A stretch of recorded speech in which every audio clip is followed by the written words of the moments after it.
absolutely one that you're going to want to get. Today's conversation, so pumped to get them on and chat to them. As we know, we love a good Instagram live moment. Here they are. Hi, guys. What's up? Hello. It's so nice to see you. How you doing? So great. Hey, just a heads up. At 3:30 exactly, I'm going to have to peace out because we have a sound check today. And so currently we're on tour. We're literally coming to you live from the tour bus. We're on the tour. I love this. So I'm here with you guys. And then at 3:30, I'm going to peace out and go do a sound check. I love it. Well, thank you guys so much for being with us today. Look, this is such a cool moment. I've had a chance to read your book. Congratulations on the release of this memoir. It's incredible. Your honesty in it, the vulnerability in it. I'm such a big believer that honesty unlocks honesty in other people. Like, it gives other people permission to be vulnerable too. And that's exactly what you guys did. How are you feeling? It's out in the world. Is there a bit of like a, oh man, did I say too much? Or are we feeling good? Like, how are we feeling? You know, it honestly has kind of been a whirlwind. So I don't know that it's like hit us. Like, I keep telling Carlos, I go, yeah, our book came out today. Isn't that wild? And we're just you know what? Yeah, it's weird. We have so much going on right now that it's just been a little, you know, chaotic. But we got our hands on a hard copy, the first hard copy yesterday. I went to a Barnes and Noble and they actually had one left, and I was like, I'm taking this one. So was that the moment? Like, was that the moment it was real? Going into a Barnes and Noble and seeing it there? That opportunity yet, so I can't wait. I think like when I hit a bookstore and it's in there, I'm gonna be like, whoa, babe, this is actually happening. So cool. So cool. I love it. You guys, it's seriously an incredible book to see your story and to see like the behind the scenes. People can see in front of the camera, they see the characters that you play, but the coolest story is like the you character that you play. Not that it's a character, but like your actual story. There's so much to unpack. I want to start. Can we dive into the Hollywood days? I mean, we're kind of still in it, I guess, but the like BC days, not before COVID, before Christ, those kind of moments of like, you're playing the Hollywood, like you're doing the Hollywood success thing and people are seeing you in front of the camera, but so many people wouldn't have seen behind the camera and the challenges that separately you were both dealing with. Carlos, maybe let's start with you. You talk about struggling just with the Hollywood scene, which, listen, I may be Australian, but I get that for sure. And even like dealing with a broken relationship. What was going on in your life then? And how did you deal with it? I mean, I was definitely searching for a lot of different things. And, I was searching for something through a lot of different things. And, you know, I dealt with it in some ways that I'm not too proud of. You know, I was drinking a lot. I, was, doing, drugs here. I mean, just weed. But anyways, that was my rock bottom. Like, you know what's so funny? I was doing Dancing with the Stars and I told my whole testimony and somebody came up to me and they were like, dude, rock bottom? Like, you were drinking and smoking weed? I was like, listen, that was my rock bottom. Totally. And you know, it looks different for everyone. So for me, I was lonely. And, I thought that, like locking myself up in a room and watching movies and eating food and smoking weed, like that was my, like, like I was going to find what I was missing, but I didn't find it. And, looking, and like meeting other girls and doing this. And it's wild because I feel like my life in those 2 weeks and literally, I mean, less than a month, like changed. Like it completely made a 180 in like 3 weeks. I mean, anyways, I was 23. I get it. And my life changed forever. And I'm so happy that I found God in my life. And then he led me to Alexa, and now we have a beautiful family. And it's amazing. But that's what I love about the book. It really kind of is like that, right? It's like and then I met Alexa, and then I lived happily ever after. It's so hard, especially on Instagram interviews and like Dancing with the Stars after you're trying to like catch your breath and like not pass out. I don't know. I haven't experienced it. I'm just assuming. But like there's so much that goes on behind the scenes that like this book really dives into. Alexa, I really can relate to you. I wasn't in the Hollywood scene, I guess, in a sense. I'm in ministry, but going through a public divorce for me was like very much like when you were talking about that and you were trying to heal from that and dealing with or trying to overcome an eating disorder that was hidden from the spotlight.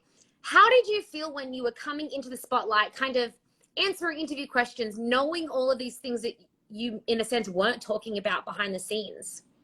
I mean, in a weird way, you feel kind of fake because you know that, like, for me, I was hiding all of this stuff. I was still me. I still had my heart. I still cared deeply about people. I had this relationship with God that I was trying to grow, but I had this secret that I was just keeping from everybody, and it was eating me away inside. And I have to say, it's so interesting because even after I got through the eating disorder, I was still so afraid to talk about it. Yep. It wasn't until I really started opening up about it and sharing it with people that I really felt like the true weight and the chains of like what it had me in came off. Like the more I about it, the more free of it I became. And yeah. like really encourage anybody who is going through that or has gone through that, don't be afraid to talk about it, because the more and more you get it out into the open, it's no longer that secret that keeps you like chained up. Yeah. You're free. Well, that's what's so cool, right? The Bible talks about how when we confess our sins or even struggles to God, we can get forgiveness, but it really is that healing layer when we talk to other people about it, when we can actually start to have conversations and bring it into the light, that it, like, a lot of that darkness in a sense loses its power. So you both have these separate lives, obviously, before you meet each other. You both encounter God, you start a relationship with God, and then you have like the cutest little meet cute moment in the whole entire world. Can you guys share how you met? I'm obsessed with these kind of stories. And it's the best that you guys are together, because I don't know whose story's right. Everyone has a different version. Well, so I had hit my rock bottom for me. And my friend, just actually an acquaintance at the time, Andrew, who happened to be Alexa's friend too, he was always a light in my life. So I called him up and I said, dude, I'm at a really low place and you always seem happy. Why are you so happy? And that's one of the chapters in the book. Why are you so happy? And he said, oh, because I have Jesus in my life. And I legit hung up the phone. I was like, I love it. done with this. No. Like, And see ya. like a couple days later, I call him back and I'm like, dude, no, seriously, like, okay, what's up? And he's like, dude, listen, how about you just come to church with me this Sunday? So I end up going to church with him, and the bishop was literally preaching. And by the way, this is a little black church in Inglewood, like with the big hats and gospel choir, and people are clapping. I'm loving it. And I walk in, everyone's so nice to me. The bishop comes over. He starts preaching this like message about when he was 23, and I'm like, well, I'm 23. He was like, I was smoking weed. I was like, I'm smoking weed. He's like, booze. I was like, I'm drinking booze. He's like, I was sleeping around. I'm like, I'm sleeping around. Oh my gosh! And then he preaches this whole message, and I literally left that church a changed man, and I gave my life to Christ right away. So wow. So then I went to this like luncheon thing. And I decided that I wanted to, it's the same afternoon. I was like, I'm going to call every single person that I've ever wronged in my entire life. I love it. So yeah. I just start picking the phone. I'm like, hi, so-and-so, I'm so sorry I did this. Hi, so-and-so, I'm so sorry I did this. Some people are like, okay, cool, man. Thank you so much. Some people are like, Carlos, what? Who's this? And I'm like, ah. So then we're driving home. He actually calls Alexa. And she was on a bike ride with another guy, a guy that she was dating. But I didn't think anything of it. He had to get in touch with her, and he invited her to Bible study. And I'm like, what's this Bible study thing? He's like, oh, I have a Bible study on the weekends, or sorry, on Thursday nights. And I'm like, okay, well, I'll come. I'm on a Jesus high. Like, I want more of Jesus. It turns out my ex-girlfriend was going to this Bible study. So I'm like, maybe this is us getting back together. Oh my gosh, this is the moment. So I ended up showing up to the Bible study. I tell everyone my testimony, how my life changed this last week. And I'm so excited that so-and-so was here because we had a relationship, and who knows, maybe it's us getting back together. I don't know. This is crazy. I love God. This one misses that entire thing. She gets a flat tire on the way into the Bible study, and she misses me saying anything. She shows up just for the tail end. I meet her. I'm kind of like, oh, cool, the cute girl. What's up? But I'm focused on the ex-girlfriend, right? I'm like trying to get it. So we had this like weird moment where she was leaving, and I went up to like her window and I knocked on the window, and I said, hey, and she rolls it down. And I go, hey, I just got to say, oh, shiitake mushrooms. which is a line from Spy Kids. And she was so like, dorky. oh, wow. And I'm like, listen, I wasn't a huge, Spy Kid fan, but that line has always stuck with me. And she was like, okay. And then she rolls the window up. She's like driving off. She literally tells Andrew, who was driving the car, she goes, that kid's weird. Yes. Yes.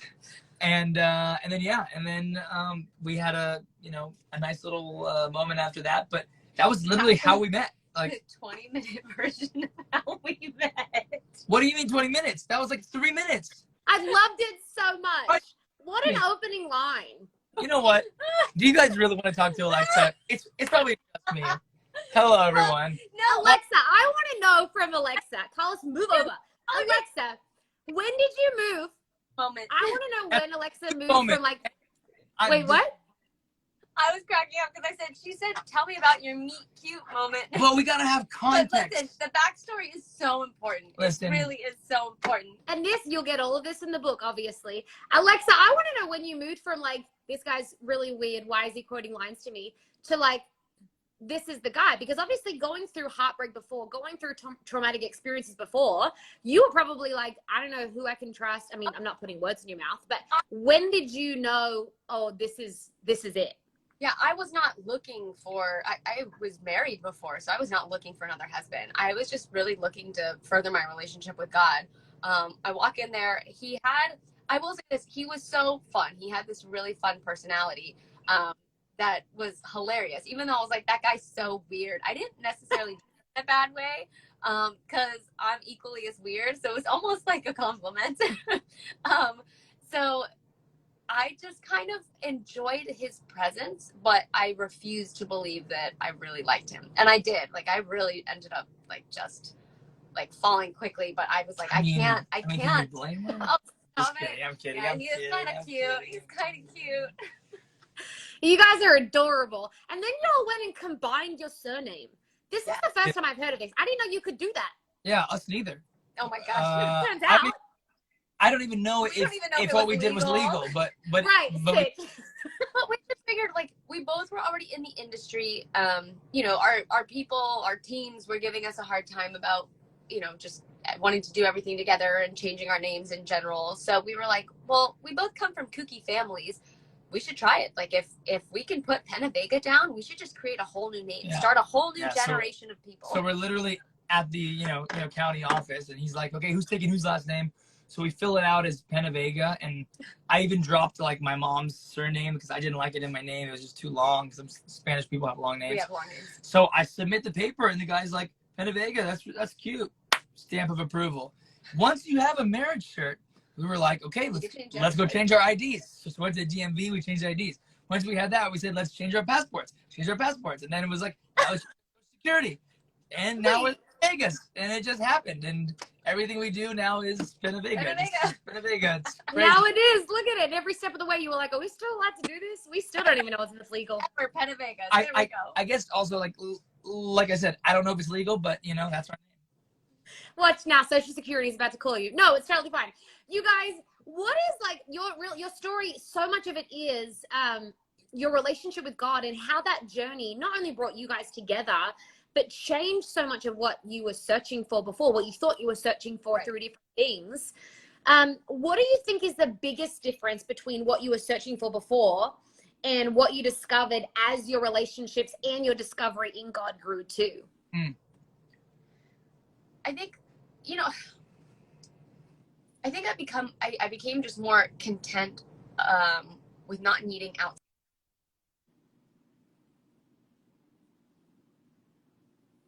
Oh, is someone calling? Sorry, Someone is calling you? I think. Yeah, Yes, fine. that's okay. We ignore it. Wait. Yeah, I think as I got closer to God, I didn't need that outside validation as much. That's so big, right? Obviously, we do fall into that. That's something easy to fall into because of social media, how everything is wired for likes and views and all of that stuff. But really feeling more content going like, you know what? We are a little different. We don't operate like the rest of the world.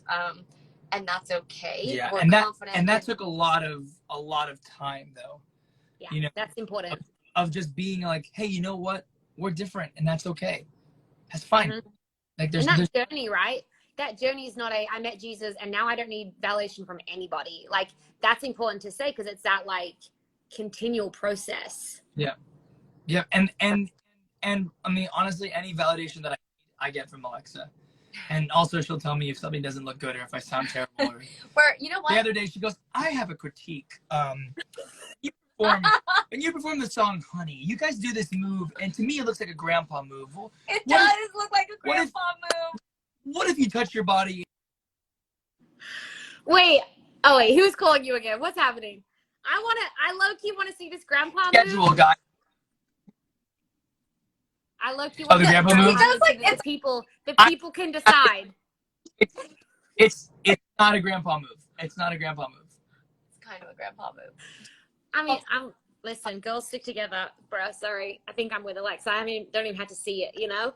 You guys, like, this is what I love. Again, I know I'm coming back to it again, but, like, people need to know, because today's day and age, even when people write a book sometimes, it's like the book version of their Instagram life, or like, here's how I got my success. And all of that is great. And those keys are incredible. I just think we learn more about people and we learn more about ourselves when we can see the real stuff going on. And you guys did that in this book. And so I wanted to know, what was the hardest thing for each of you to write? And was that a surprise? Like, which story was the hardest? Of course, everyone is trying to get a hold of me right now. I told them, I said, I have an important interview. Please. Yeah, just called in. Gotta put your phone on Do Not Disturb. What was your question again? Oh God, I got you. You're totally fine. I just said what I loved so much about the honesty is that it's going to unlock in other people. And today you can get books that still are given the Instagram version, just in a longer way. But you guys really did go there and talked about some difficult stuff. I was just interested, what was the most difficult part for each of you to write, and why? Because you guys kind of like hand off to each other and you write a chapter each, which was so cool. Well, we had an amazing woman help us put all of our thoughts on paper. Her name was Margot Starbuck, and she was incredible. Because Alexa and I, listen, we're entertainers, so we can talk all day. Yeah. And you know, we would put things on paper, and she was like, okay, let's. We kind of go, ugh, yeah, and yeah. then she would organize it. And then like help us organize, and she was like, you know, we need to tell a story, and we need to have them intertwine, and kind of figure out the best way to, you know, have the start of the book and the end of the book. So I think that was the hardest part. Is like we had so much to tell, and we had to make sure that we told the things that needed to be told, and not just like fluff. Yeah, so much stuff that like didn't make the cut this round, that didn't make sense for this book, that if we wrote another book would fit in there. Like, she really just helped us go, what is most important in telling this journey story right now? Yeah. Oh, and to be honest, I think the hardest part was we talk very openly about our family and about our friends, and finding the right words to truly honor them without being, you know, revealing. We just like, we needed a good balance. Yeah, while still talking about what happened and how you go about that. Was there anything that you had to cull that you want to like throw in now? Like, you're like, this didn't make the book, but I thought it was a really good line. You know, we did add a little bit of that in the audiobook version. Yeah. Our publisher was like, have fun with it. If you guys just want to add like little, you know, snips and blurbs, I was like, great. But you both did the audiobook? Yeah. Oh man, dude, I gotta listen to that. That'd be so fun. Did it in the middle of shooting a movie, so we had one day off, and they needed it like ASAP so that it could all come out, you know, today. At the same time. And we spent, I think it was like 10 or 11 hours, and it was like, I did a chapter, she did a chapter, back and forth, and it was fun. But man, I have so much respect for those people who do audiobooks, because it's a lot. It's a lot. Right. No, that stuff is intense. Look, I think we can all agree that life is just messy, like, first of all, but even like in my 30s, as a human who still loves Jesus and like is messy, I can attest to the idea of like struggling sometimes to have a steady faith when everything feels like it's being shaken. I mean, we don't have to look beyond the last 2 years to realize that so much has been shaken. I bet you there are people watching either live or they're going to watch in the replay that are walking through a season themselves where they feel like they're questioning their faith because either they don't see a God at work or things have been shaken. With your journey, what would you guys say to someone like that today that is struggling with their faith because their life feels shaken up? Well, I mean, I'll be honest with you. It wasn't like when I fully committed my life to following Jesus, it wasn't like everything became rainbows and butterflies. Honestly, it became a lot harder because the way we live our life doesn't look like the rest of the world. But what did enter my life was this complete peace that I was missing before. So even in the midst of chaos, we feel his peace. Even in the midst of things falling apart or houses flooding or whatever it may be, his peace is really present with us. And I think that's something that there might be a misconception of, is like, oh, well, I'm a Christian now, or I follow Jesus. Why isn't everything perfect? And when you even go and look at like Christ's life, like Right. what he was crucified, like this is the most incredible human to ever, or not like man to ever live, represented God, and yet he was crucified. So I just think like remembering that it's not going to be easy or perfect being Christian, but the peace that you can feel if you allow God's peace in.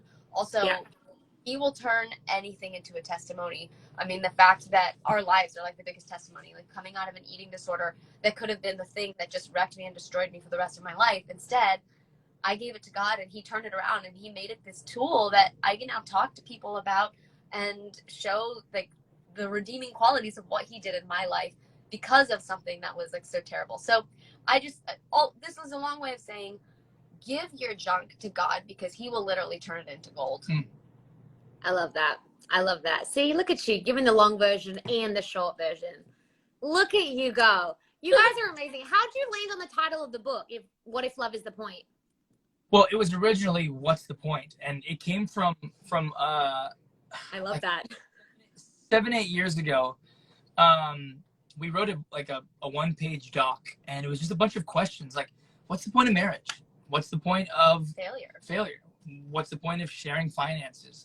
What's the point of dating? What's the point of not having sex before marriage? Like all these questions, and then we continued answering them here and there, and yeah, that's just kind of been like, we always ask God, like in our current situation, you know, if right now all the power in the whole world were to go out and we're stuck with no power, the first question that we're gonna ask is, okay, well, God, what's the point in this?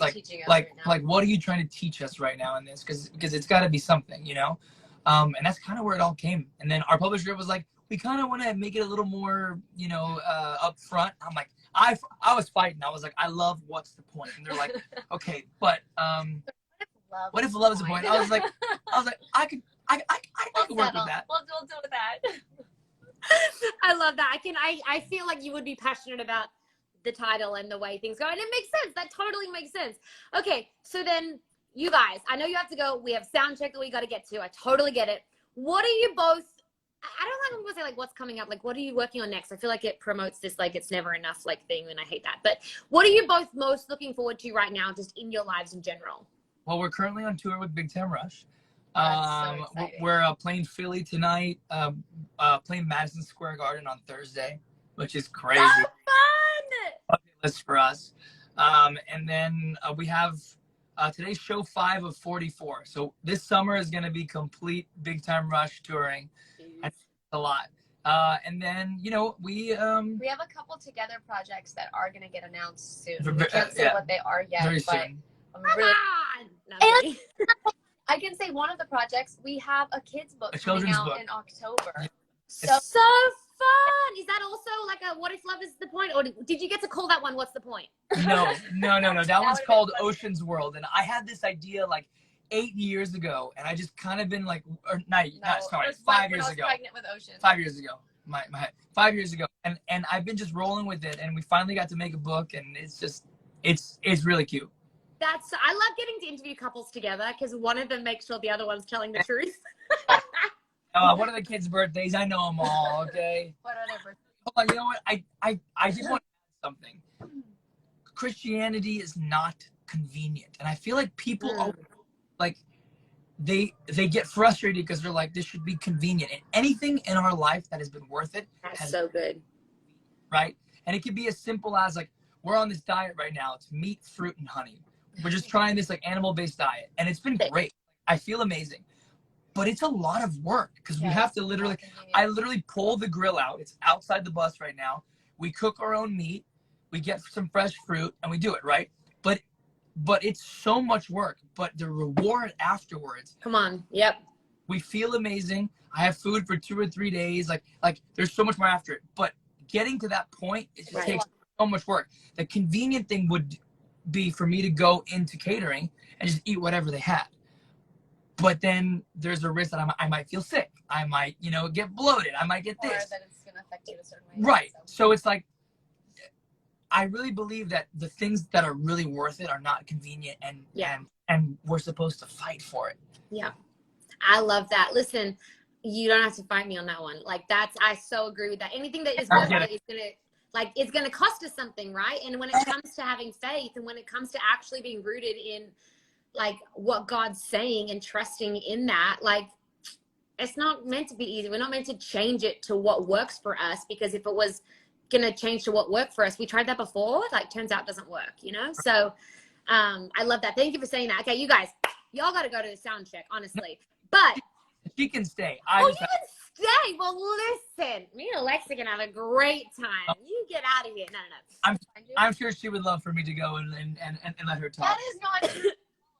It's so much more. She's always like, you talk so much. I'm like, I get so passionate. I want you That's to. it.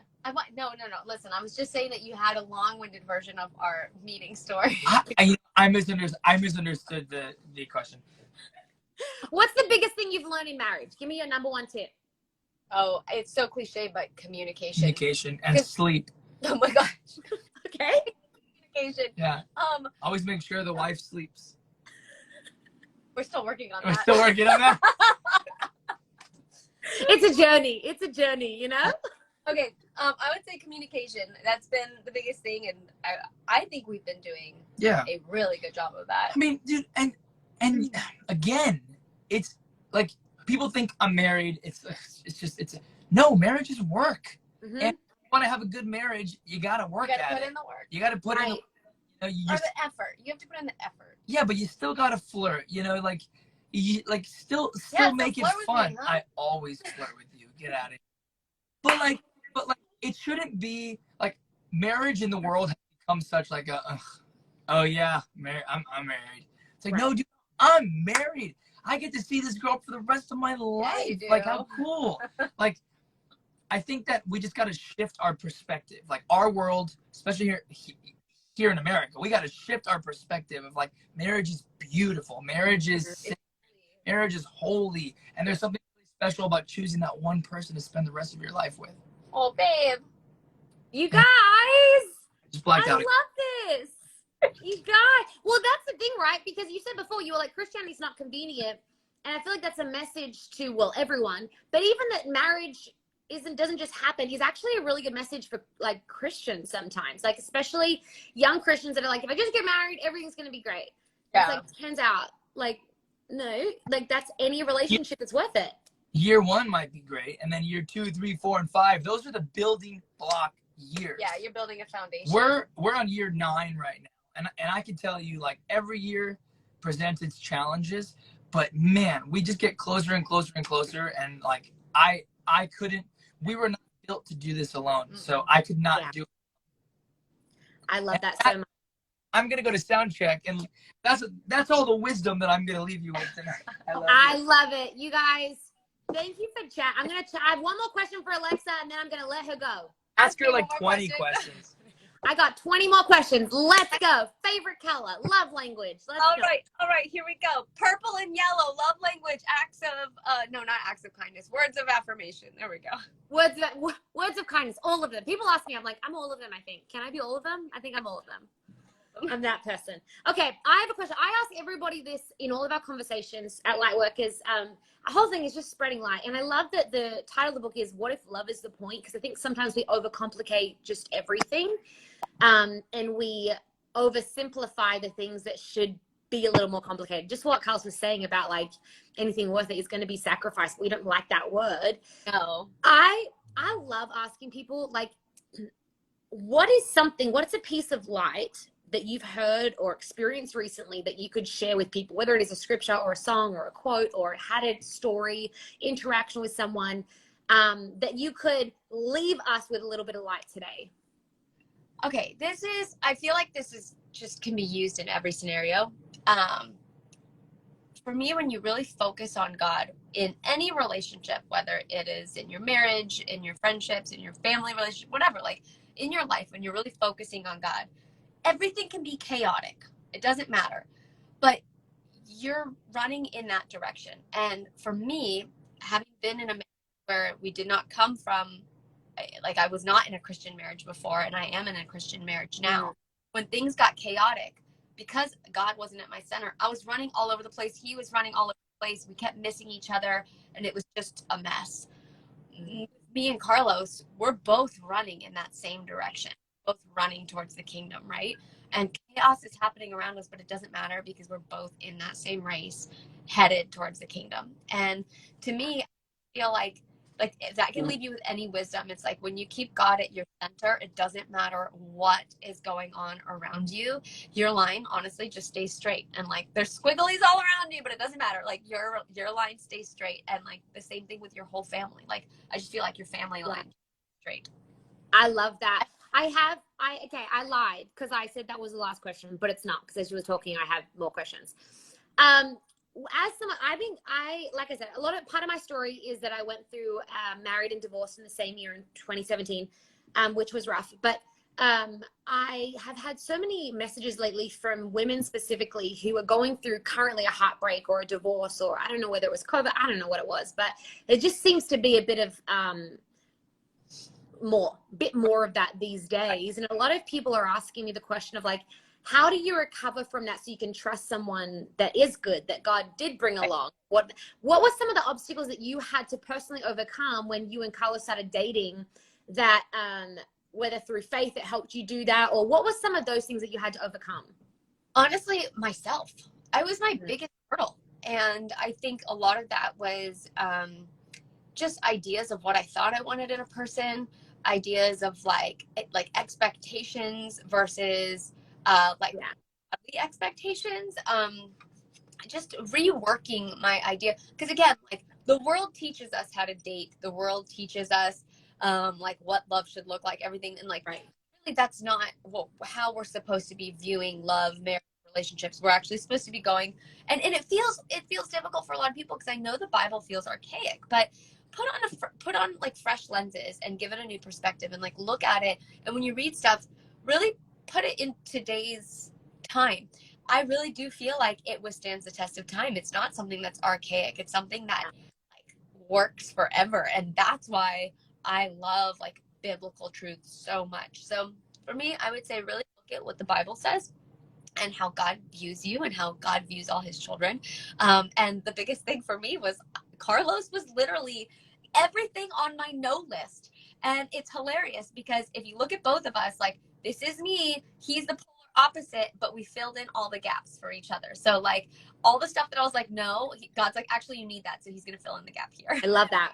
Isn't that so important? Because I love what you said of like we have this romanticized view of what we keep asking God for, or if you like don't have faith, what you are putting out in the world, whatever it is. Like we have this romanticized view of what we want, and then I feel like God's just like, man, like that ain't it. Like, and then the things that we end up finding attractive in the long term are the things that we always needed, but maybe we weren't aware of, right?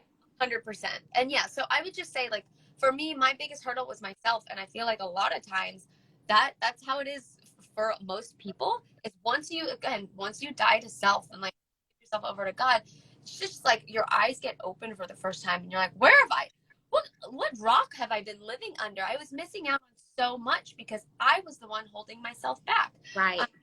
So a lot of times, fear, we're not supposed to fear. We're not supposed to have this anxious feeling. Like, just give that to God. I know, like, a lot of people can't stand, like, the word repent because, again, it feels archaic. But I would just say, like, say I'm sorry. Like, repent it, release it, and move on. Like, get rid of it. Like, that doesn't mean fall into it again. It means get rid of it and move on. And so many people don't like the word repent because they don't actually know the meaning of it. The original root word repent in the Bible was just the idea of changing your mind. It just means changing to this direction. That's all it means. And the word sin, which also people have the same kind of thing, is like, it just means missing the bullseye, like if you're playing archery. So it's like these words that people assume they mean something, Listen, I love you. I always tell It's- people, I'm like, the Bible is so interesting, especially when you start breaking down like what the words were in Hebrew and like the root Yeah. word. Like, don't just look at what it was translated into now, because like you see things like fear God and stuff, and you know that's terrifying to read. But like fear, like Hebrew fear, is actually a great reverence. It's not this fear of like the way we fear monsters Right. or like something under the bed. You know what I mean? And we miss that in today's society. And honestly, people hold on to those words, and those are trigger words for so many people. But if you start diving into the Bible, it's this like, I don't know, I feel like it's a treasure map. It's just the coolest. Oh, I hear a baby. I'm gonna have to go soon. I hear a baby, sorry. Oh, baby. No, you're totally fine. You need to go with baby. We could talk about all this the whole next 5 years, but go be with baby. Hey, thank you guys so much for joining us today, honestly, because this is such an important conversation, and there's so much of it in the book, What If Love Is the Point, that everyone needs to go get it, hear your story, and learn that like stories are most powerful when they're most honest. So thank you guys, honestly, for telling your story. Thank you. It's very vulnerable, but you know what? We're going for it. So I love it. That's the best way to do it, right? I love you guys. We'll hang out in person. We're going to make it happen. have a good one. Alrighty. See Bye. ya. Bye. You guys, I hope that you enjoyed that conversation. They are incredible. The Pena Vegas, Carlos and Alexa. Make sure that you go and get the book, What If Love Is the Point. They both trade off in their different chapters, telling their stories, how they met each other, and how they not only built their life, but really built their relationship with God. It is a powerful story that I could not encourage you more to go and get. My name is Elise. Thank you so much for joining us on Lightworkers today for another episode of On a Lighter Note. We'll be back so soon. We got a very special one for you next time, you guys. So stay tuned for the announcements. I love you so much. And I'll